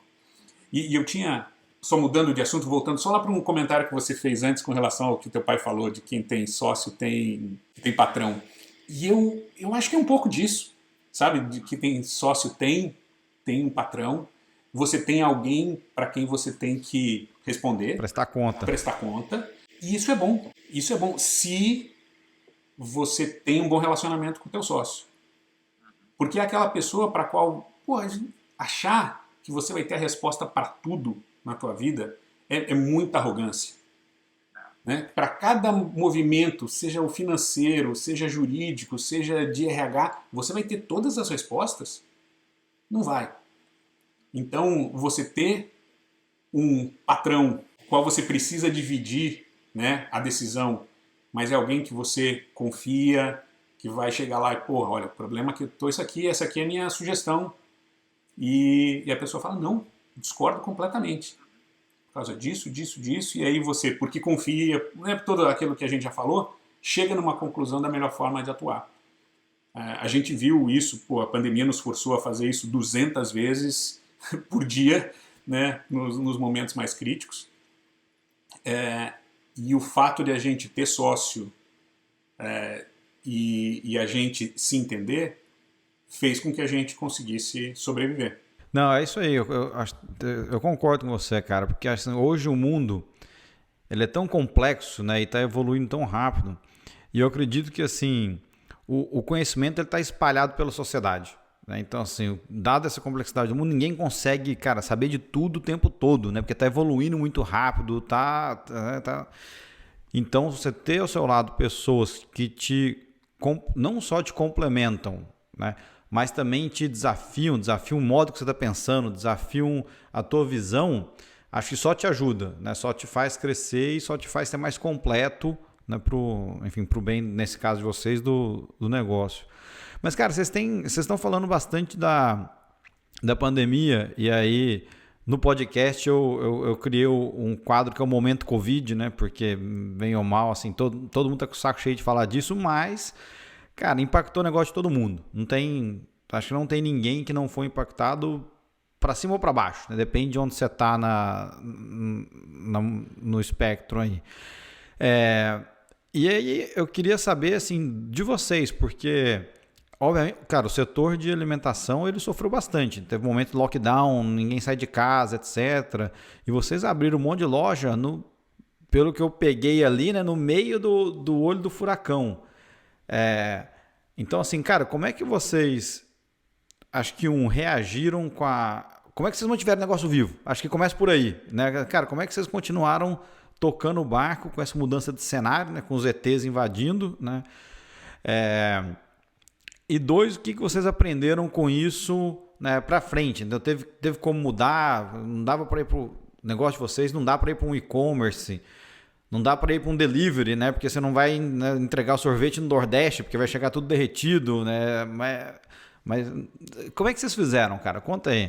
Cara, eu vou começar e o Luciano vai terminar, porque aqui tem mais 3 horas de podcast só nesse tema. A pandemia pegou a gente... Se eu pudesse planejar o momento mais crítico, eu não planejaria melhor. Porque essa evolução de responsabilidades aconteceu, né? O Luciano comentou, o Paulo era financeiro, depois o Luciano ficou cuidando das operações, depois quando eu vim para o negócio eu fui cuidar de development, Paulo continuou com o financeiro e o Luciano foi cuidar de marketing, e o outro parceiro foi cuidar de operações, e aí veio a pandemia, um pouquinho antes da pandemia a gente tinha descoberto que a gente precisava estabelecer um pouco mais de... conhecer um pouco mais do negócio, e aí a gente fez uma nova mudança na estrutura, em que o Paulo foi focar no financeiro, o Luciano foi cuidar de Analytics e HR, eu fui cuidar de... fui virar meio que o Managing Partner e Marketing, e a gente já não tinha mais o David, né? Era o cara de operações. Então, essa estrutura, ela foi o tempo inteiro se ajustando em função daquele cenário que a gente estava enxergando. Então, de novo, a comunicação e a confiança favoreceu muito. Então a gente fez isso em janeiro, fevereiro, março, veio a pandemia. A gente estava aprumando o negócio pós-abertura para a direção que a gente queria, com as lojas que a gente tinha, as 5 do Arizona e naquele momento mais 6 na Flórida, né, eram 11, e com o projeto de abertura de mais uma, a 12ª na Flórida. Então a gente não pôde não fazer a 12ª, a gente teve que cumprir com o compromisso. Então no meio de uma pandemia pegando a gente seguiu investindo, porque a gente acreditava e tinha compromisso. Mas, cara, foi uma mudança... a gente conseguiu fazer uma mudança muito rápida, né? A gente estava com a companhia promando para o crescimento, com sistema, pessoa, gestão, né, filosofia para o crescimento, e a gente falou, agora muda já. A gente precisa mudar para sobrevivência. E a gente ajustou tudo em, talvez 45 dias, 60 dias. Enquanto a gente precisou fechar lojas, a gente fechou entre final de março até meados de maio, mais ou menos aí 45, 60 dias a gente fechou. Nesse período, a gente perdeu o cabelo, ficou branco, a barriga cresceu, tudo que você puder imaginar. E, cara, eu posso dizer que tudo que eu aprendi na minha vida, eu usei ali naqueles 60 dias e não foi suficiente. A gente teve que buscar mais conhecimento, mais pessoas, mais relacionamentos para nos ajudar. A gente conseguiu fazer, cara. Porque, assim, no final das contas, essa é a mensagem. Quando você tem pessoas preparadas, alinhadas e com vontade de fazer bem feito, a gente faz. E a gente voltou a reabrir no metade de maio, a gente não ganhou dinheiro, a gente queimou caixa em maio e em junho, só. Julho para frente, a empresa já estava gerando caixa. Óbvio, diferente daquilo que um dia a gente planejou, claro. Mas foi isso. E com quantidade de desafio gigantesca, mas com a intenção, com a vontade, eu acho que com o mindset acima de qualquer coisa, de falar, cara, eu fiz isso a minha vida inteira. Né? Eu peguei negócio de muita gente que não estava bem e trabalhei para fazer ele ficar bem. Pô, eu tenho que fazer isso pro meu agora. Né? Eu tenho que fazer esse sonho que nós três construímos juntos se manter vivo e de pé. Né? Não é só o meu sonho do Luciano e do Paulo, mas as famílias. Né? A gente fez bastante coisa pro futuro. Né? Então não era justo a gente simplesmente falar, bom, vem aí uma pancada na cabeça e vamos abaixar a cabeça e seja o que Deus quiser. Não, a gente lutou cada segundo. Todos nós aqui, saímos em busca de conhecimentos que ninguém tinha, né? O Luciano virou especialista interplanetário de todos os fundings possíveis nesse país. Ninguém sabe mais do que ele. Algum momento no meio dessa crise, cara, assim, vocês pensaram em desistir, falar, putz, deixa pra lá, entendeu? Fudeu. Nem por um milésimo de segundo, cara. Aí eu acho que tem um negócio. A gente viveu sempre na cultura do dono, né? O dono, Ambev, o Burger King, dono. Para mim, nada do que eu vivi chega perto de ser efetivamente um dono que vai perder tudo e mais um pouco. Porque a gente casou nosso dinheiro, saímos das empresas, né? O Ademar pediu demissão para entrar no negócio, então o futuro que ele tinha e tudo mais. A gente emprestou quase o dobro do que a gente tinha casado para construir essas lojas todas, e de uma hora para outra, velho, o banco falou assim, olha, por causa da pandemia, como você falou também, o negócio de restaurante, a gente acredita que não vai retornar, eu quero meu dinheiro de volta. Um negócio que a gente negociou com o banco que ia pagar em 10 anos, o banco falou, desculpa, mas não vai dar. Eu quero meu dinheiro De uma volta. vez? Eles De uma deram vez. tudo? De uma vez só. Então era perder todo o dinheiro que você investiu, ou que você deixou de ganhar, e mais o dobro, e, além de tudo, todos os contratos que a gente assinou, com shoppings e tudo mais, tem garantia própria. Então, além de tudo, a gente ia perder mais esse dinheiro. Não tem conceito de dono que eu vi na Ambev, ou que não só comigo, de que eu vi das pessoas, que cheguem perto do que é efetivamente você ser dono e perder tudo que você colocou lá dentro e um pouco mais. Não chega perto. Então, por isso é que não dá para desistir. A gente olhou nesse negócio de olhar para cenários, a gente olhou, entramos em contato com um colega nosso que é especialista em bankruptcy, falou, qual é o cenário de bankruptcy? Como é que a gente negocia? O que a gente tem? Como é que a gente protege os sócios? Como é que a gente protege o negócio? Como é que a gente enfrenta isso? Que tipo de negociação você faz? Qual é o leverage que a gente tem? Então a gente olhou para esse lado de cá. Mas por outro lado era só para dizer, tá bom, eu sei o que pode acontecer e eu sei o que eu tenho que fazer. E o timing disso, né? A gente falou com o advogado e tudo mais. Mas voltava para cá e era pau na mula. Porque não tinha como perder. Por isso que o que o Adema falou, a gente voltou e em 2 meses o negócio estava funcionando de novo. Gerando 0 de lucro, mas a gente não estava perdendo. Renegociação dos leases, né, dos nossos contratos de aluguel com todos os nossos landlords. Claro que foi importante, as ajudas do governo foram importantes, mas a reestruturação que a gente fez interna, né, a liderança do Ademar, ele falou bem de mim, agora eu tenho que devolver essa aqui para ele também. A liderança do Ademar nesse período foi fantástica. E de novo eu volto no negócio do sócio. Porra, ainda bem que eu tenho esse patrão, porque ele pegou o negócio na mão e empurrou, até a hora que já não tinha como empurrar mais.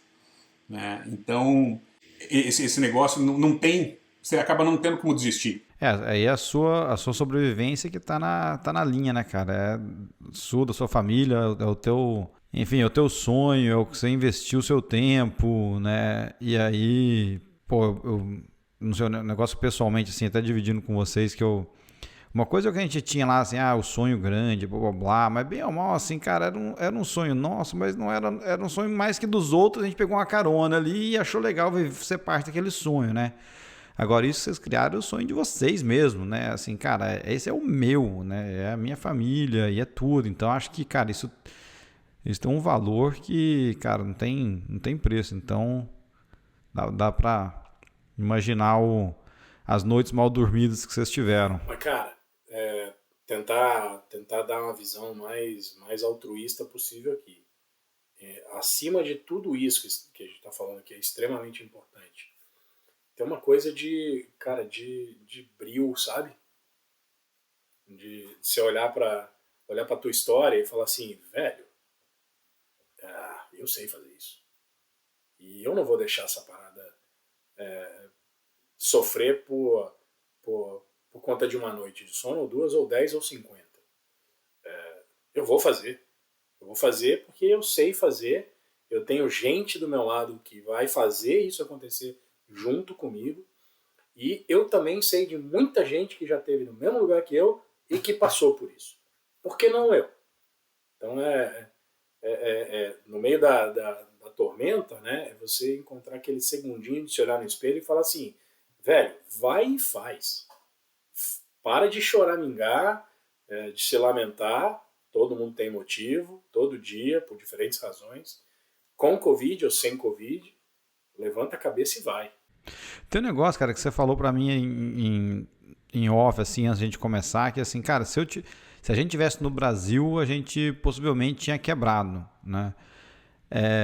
Eu queria que você explorasse um pouco, talvez, assim, a diferença que tá nos Estados Unidos, ou que o Almada falou do apoio do governo, enfim, o que isso meio que, assim, estar aqui e ter estrutura que se tem aqui, seja do tamanho da economia, etc., O que, por outro lado, também isso ajudou vocês a se manterem por aquele período, pelo menos? Cara, eu acho que, primeiro, sobre o ambiente país, né, o país é pró-business. O país ele tem a estrutura montada e as ferramentas estão disponíveis para que você empreenda. Né? Você tome o risco, porque o Estado faz papel de Estado. Ele não faz papel de pai, ele não faz papel de regulador da tua vida, como em outros países existe. Acho que a segunda coisa é, dentro do país, a Flórida, ela teve uma postura mais pró-business do que outros estados, que nos ajudou também nesse ponto de vista. A legislação trabalhista é completamente diferente do Brasil. Você demitir alguém no Brasil, você fecha porque você demitiu uma pessoa. Né? Aqui a gente conseguiu fazer nesses 45 dias as pessoas irem para casa, a gente apoiou pessoalmente as pessoas, independente do que o governo estava fazendo. Então não é que eu sou empresário ganancioso, a gente, acima do que o governo estava fazendo, a gente conseguiu ajudar bastante gente para se manter e para quando a gente estivesse pronto para reabrir, que essas pessoas voltassem. A capacidade de você negociar, o fato de você ter segurança jurídica, né? Você sabe aquilo que o contrato está escrito e você sabe que como é que funciona por detrás das câmeras, não tem jogadinha, não tem jeitinho, então a conversa é franca, é business para business. Né? Facilitou muito todas essas negociações que a gente precisou fazer. A marca também tem visão de longo prazo, então também a marca chegou e apoiou os seus franqueados da maneira que ela pôde, pelo tempo que ela pôde. Então eu acho que o ambiente de negócio ele favorece a você sobreviver a um ponto desse. Se você tem uma boa organização, se você é profissional, se você se planeja, se você tem bons controles, a sua chance de sobreviver aqui é muito mais alta. E aí, acima disso tudo, e eu quero passar essa bola para o Luciano, as diversas ocasiões em que o governo se disponibilizou a apoiar quem tinha sofrido com a falta de abertura de negócio, foi vital, seja em créditos de imposto, seja em fundos emergenciais, a fundo perdido, né? Mas o ponto principal é que este dinheiro ele vinha carimbado. Esse dinheiro ele não vem para o meu bolso, ele vem para o negócio. Ele vem para fazer eu recontratar pessoas, pagar aluguel, pagar água, pagar energia, comprar do fornecedor e abrir as minhas portas. Né? E quando você tem uma multitude de gente fazendo isso ao mesmo tempo, você gira novamente a economia na direção certa. A diferença que eu vejo no Brasil é que o Brasil é todo ao contrário. Ele faz de tudo para influenciar na sua vida onde você não precisa e onde você precisa, ele diz que não é com ele. Né? Isso não é problema meu, você é um empresário. Mas acho que assim, vale bem um pouco a experiência que o Luciano viveu, mais do que todo mundo aqui, em realmente encontrar essas oportunidades de suporte governamental que fez, cara, pra gente pequena como a gente, fez toda a diferença. Ele acabou dando pra gente o colchão que a gente precisava para poder ter a segurança do que a gente estava fazendo, de empurrar mais para frente, porque senão as decisões eventualmente teriam que ser muito mais críticas. Né?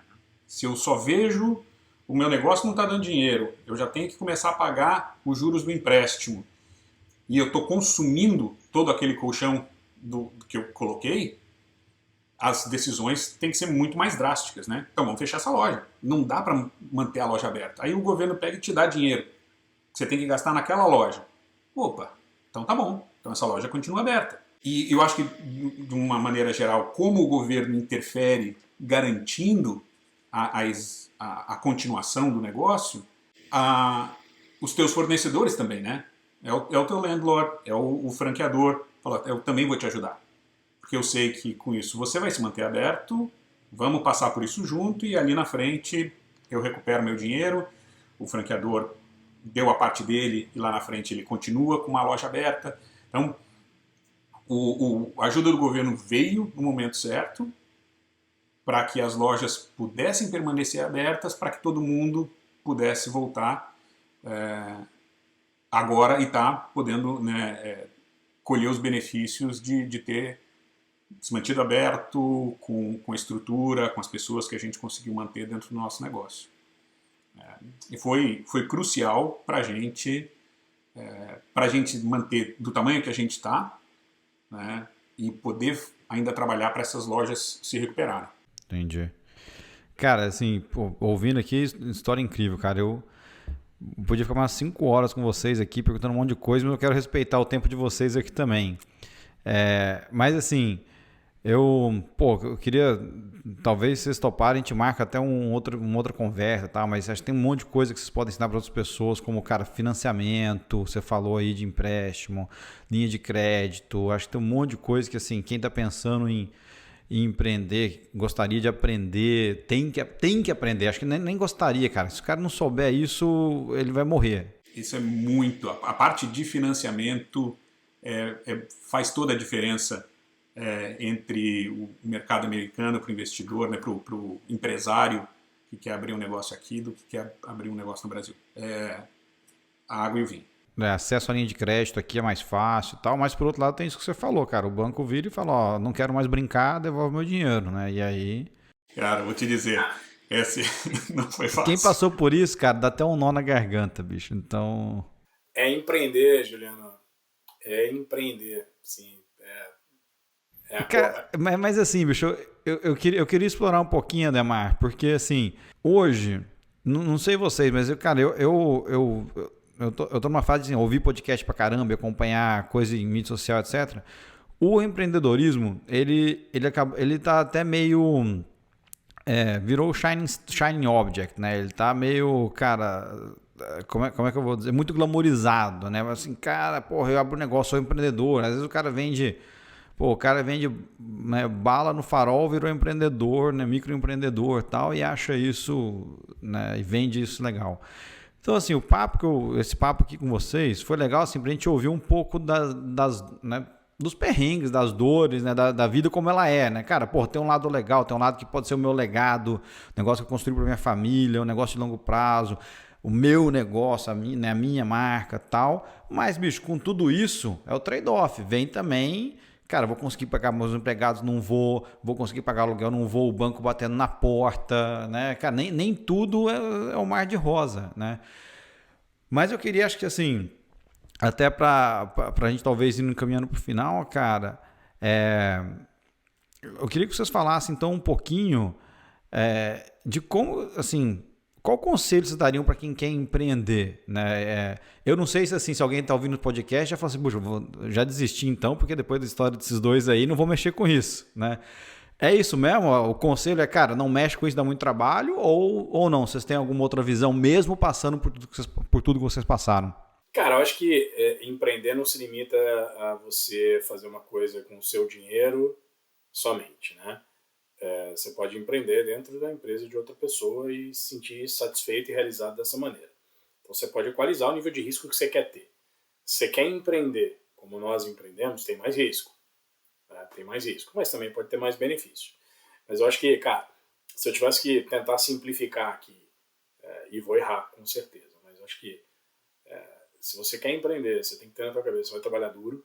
Muita gente acha que vai empreender para trabalhar menos, né? Especialmente se você tiver um projeto, tiver limitação de capital, você não vai jogar dinheiro fora. Você vai fazer da maneira certa.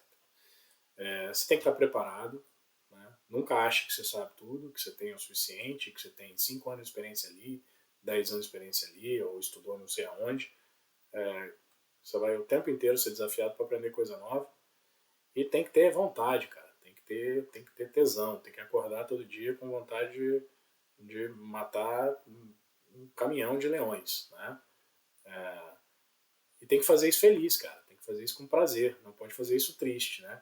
A gente está contando aqui de bastante coisa, diria, da realidade, da dificuldade que a gente viveu, mas, cara, a gente não tem um ambiente de trabalho de mau humor, né? Todo mundo aqui entende as suas responsabilidades, sempre entendemos, e nem por isso a cara tá amarrada. A gente, cara, mais do que nunca é importante estar com um sorriso no rosto e tentar acordar todo dia com vontade de fazer a coisa acontecer. Então, cara, trabalho duro, se prepara, e vai com vontade. Essas são as 3 coisas.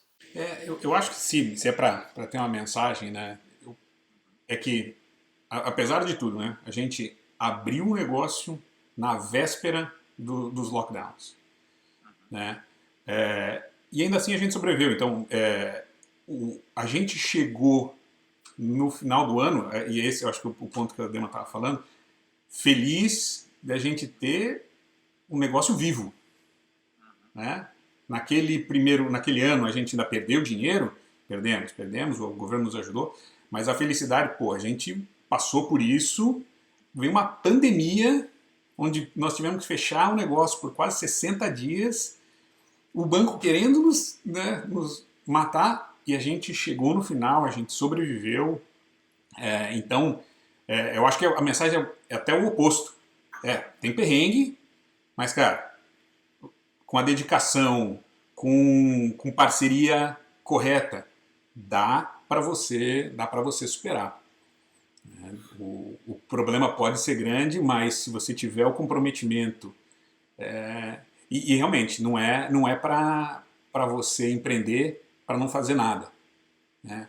O negócio é teu e vai ser meia-noite de um sábado que você vai ter um problema, porque uma das tuas lojas tem um dos freezers parou de funcionar. É teu problema, né? Não é de ninguém mais.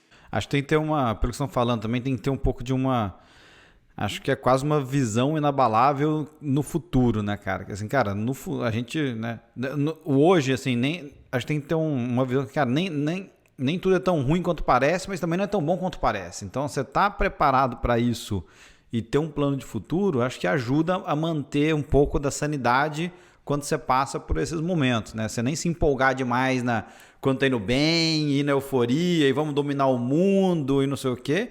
Mas também quando o negócio tá ruim, cara, você não precisa ir para um lado de que, cara, o mundo acabou, minha vida é uma desgraça. Bicho, vê a realidade como ela é, né? Faz um plano e, cara, ataca aquilo lá e bola para frente.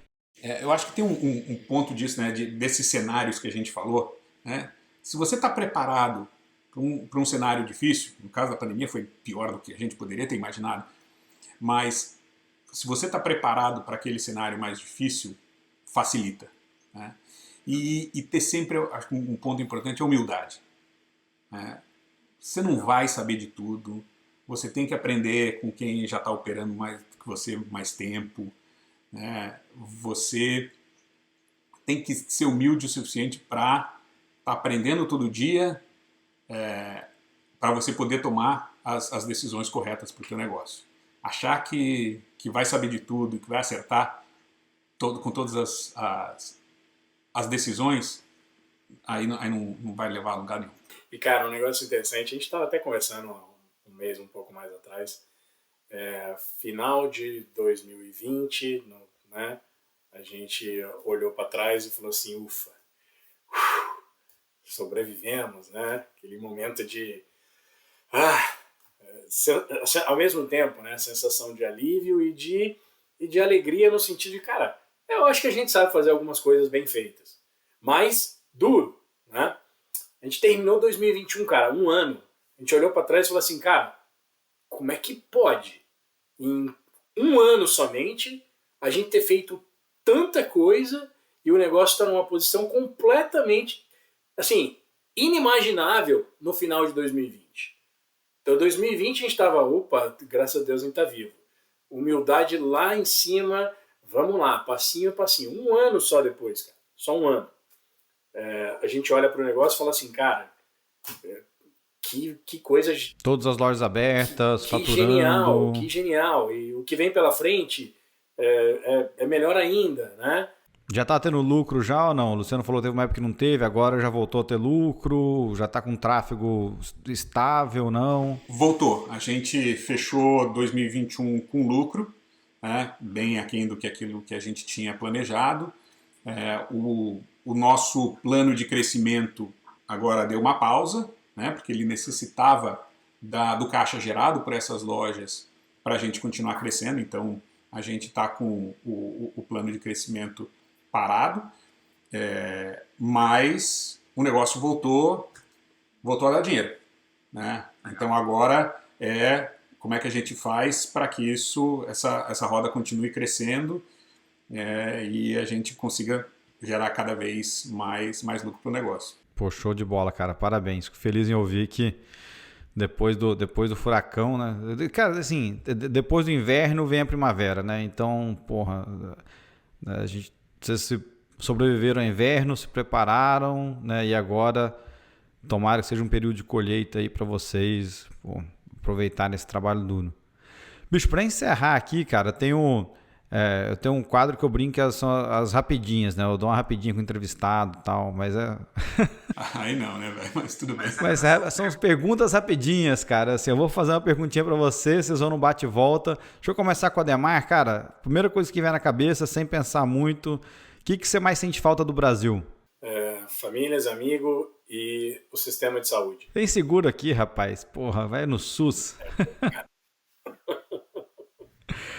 O que você descobriu aqui, né, e que agora você não vive sem? Segurança, cara. Sentimento de sair pra rua com o celular, tirando foto, andando de bicicleta, sem precisar olhar para nenhum lado, que não tem ninguém querendo me assaltar.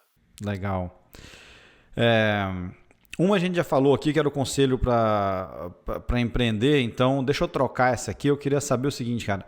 Na nossa época de Ambev, pô, tinha aquele mindset de só pode tomar produto companhia e tal, não sei o que. Eu quero saber se aí na casa de você, na sua casa aí é só sorvete da Häagen-Dazs e qual o seu sabor favorito? Cara, é só Häagen-Dazs, né? Não tem esse comportamento xiita, não, que você tem que seguir acompanhando a concorrência de vez em quando. Mas o meu favorito é o Caramel Cone, que é... Legal. E, Demar, tem algum, cara...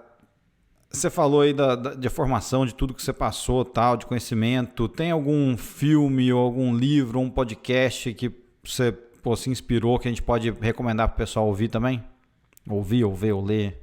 Cara, eu não sou um ávido leitor.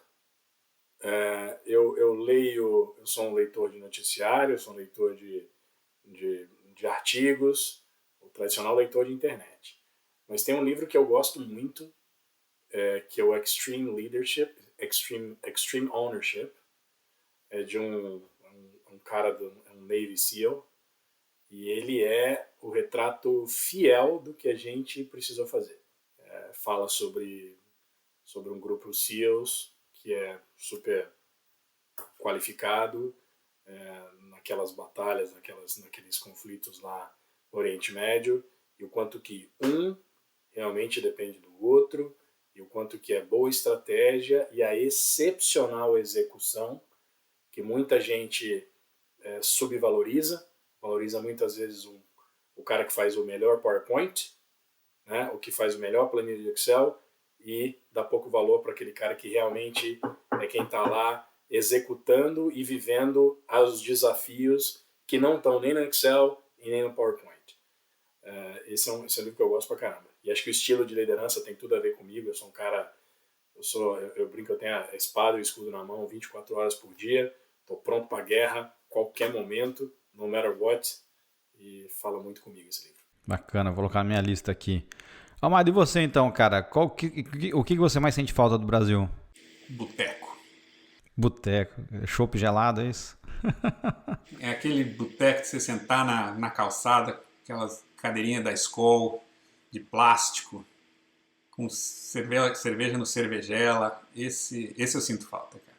Boa, dá oportunidade de negócio em Miami, hein, cara? Dá pra abrir um. O problema ia ser a saúde. Olha aí a nova ideia surgindo. E o que você descobriu aqui nos Estados Unidos que agora você não vive sem? Ademar já matou. Segurança. É isso, segurança. Show. E qual o teu sabor favorito aí do Häagen-Dazs? Meu sabor favorito é Belgian Chocolate. E eu vou responder a pergunta que você fez para a Dema também, já que eu tive um tempinho mais para preparar. Acho que a diferença do xiita que a gente era na Ambev e também no Burger King é porque, de um modo talvez pequeno, mas a gente trabalhava o dia inteiro para aquela marca vender mais, né, crescer e consumir, a gente ir lá e fazer o contrário, não fazia o menor sentido, né? Com o negócio da Häagen-Dazs eu vejo um pouquinho diferente. eu quero para minha loja, né? A minha loja, para ela, eu não vou consumir sorvete quando minhas filhas pedem, quero um sorvete. É na Häagen-Dazs, eu vou lá e compro o meu sorvete. Mas em casa, eu tenho Häagen-Dazs. Se eu comprar de uma outra marca, eu não vou estar interferindo no faturamento da minha loja, mais ou menos. Então, aquele comportamento xiita agora não está mais lá. Já tá mais calmo um pouco. Bom, o meu, só para você saber, é o doce de leite, tá? Então, se vocês quiserem mandar aí um pote para cá, fica à vontade e tal. Estamos aceitando doações. E por falar, você comentou do negócio de delivery, né? Tem delivery de sorvete, cara.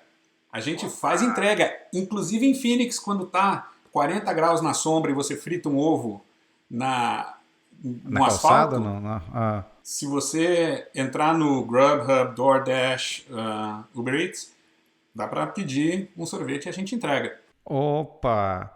Então só fala aí o seu filme, aí, o seu livro, o seu podcast, e depois a gente entra no momento merchan aí. Eu quero ouvir as lojas, onde é que acha vocês, as lojas de vocês, tudo isso.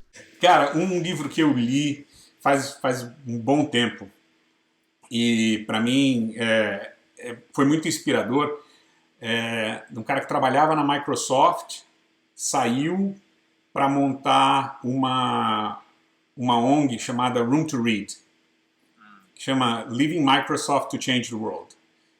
Então, o cara é responsável pelo marketing da Microsoft, acho que na Ásia, sai e numa viagem, ele acho que no Tibete, se não me engano, vê uma escola que precisava de livros e ele acaba montando uma estrutura para levar livros para essa escola e ele sai da Microsoft para criar essa Room to Read, que inclusive era uma das ONGs que a gente dava suporte também no Burger King. Você poderia, a gente fazia doações e tal, a Room to Read era uma delas. O livro, cara, para mim marcou, é uma história impressionante. Pô, que bacana, cara. Também vou adicionar na minha lista, que essa eu não li ainda não. Pessoal, cara, obrigado, assim, foi sensacional, eu aprendi demais, espero que todo mundo que tenha ouvindo aqui também, tenha tirado algum aprendizado para mim de fazer business plan, de resiliência, né, de camaradagem, né, acho que foi várias lições para a gente tirar aqui. Mas vamos terminar então, cara, com o momento merchan aqui. Eu quero saber, compartilha com o pessoal aí, onde que eles acham vocês, o que vocês quiserem compartilhar, fica à vontade, se quiser, se não quiser, LinkedIn, Instagram e tal.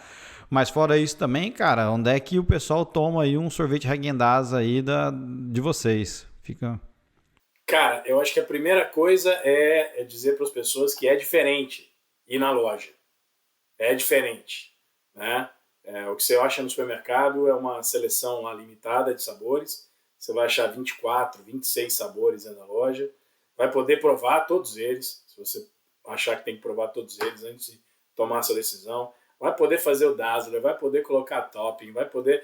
A experiência é outra, né? É o cheiro, são as cores, né? O ambiente, é o serviço que é proporcionado, né? A gente tenta o tempo inteiro ter o pessoal bastante focado em prestar um bom serviço.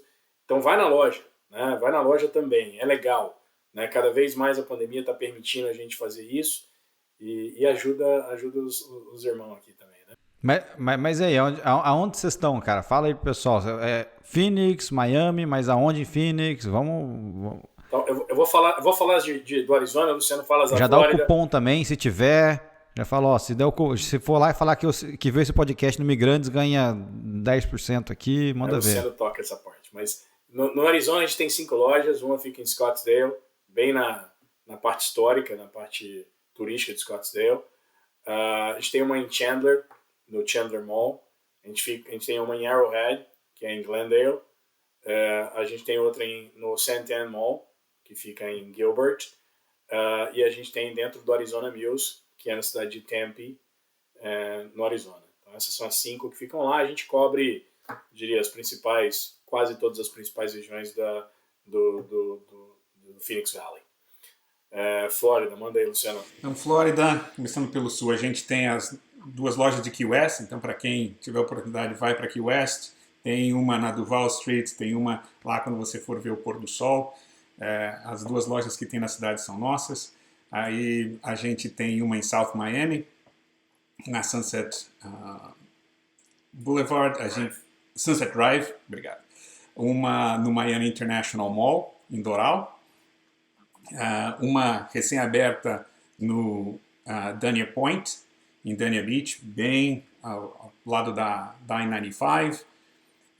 Em Pembroke Gardens, agora já mais para o subúrbio, ao norte de Miami, na cidade de Pembroke Pines, a gente tem mais uma loja.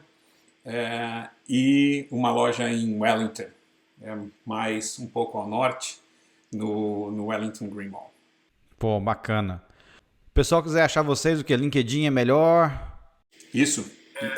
Eu acho que é o melhor canal, cara. Show. Então vou colocar o link do LinkedIn de vocês aqui na descrição do episódio, o pessoal, enfim, quiser entrar em contato, conhecer mais. Mas aí, então, quem tiver em Phoenix, Miami, quiser tomar um sorvete, já sabe onde ir, então. Agora eu sei que tem até Grubhub, então, pô, tá até pedido de casa, vale a pena, sensacional. Pessoal, para terminar, eu queria de novo agradecer a todo mundo, né, que ouviu o episódio aqui nas todas as plataformas de podcast, quem acompanha a gente no YouTube também, obrigado. Para mim, o tempo é o bem mais precioso que a gente tem, então o fato de você ter passado o seu tempo aqui com a gente, pô, tendo milhares de opções que tem hoje em dia, né, de podcast, vídeo, etc, etc. Cara, isso enche meu coração de orgulho e de gratidão. Então, do fundo do meu coração, obrigado mesmo. Mas eu quero te pedir um favor também, né? Então, me ajuda a dividir esse conhecimento, me ajuda a contar essas histórias. Se você gostou desse episódio, se aprendeu alguma coisa, se divertiu, né, se inspirou, pô, vai na sua plataforma de streaming, né, assina o podcast. Se puder deixar um review, dá 5 estrelinhas, poxa, aí é top, agradeço demais. Você também acha a gente no YouTube, vai lá, se inscreve no canal, dá um joinha, toda semana tem episódio novo aqui. Se quiser mandar um comentário, uma sugestão, se tiver alguém que você quer que eu entreviste, traga aqui no podcast, deixe seu comentário no episódio, dá um print na tela, marca a gente no Instagram, o Instagram é @jg.julianogodoy. E é isso, por hoje a gente fica por aqui. Obrigado, pessoal, até a próxima, valeu!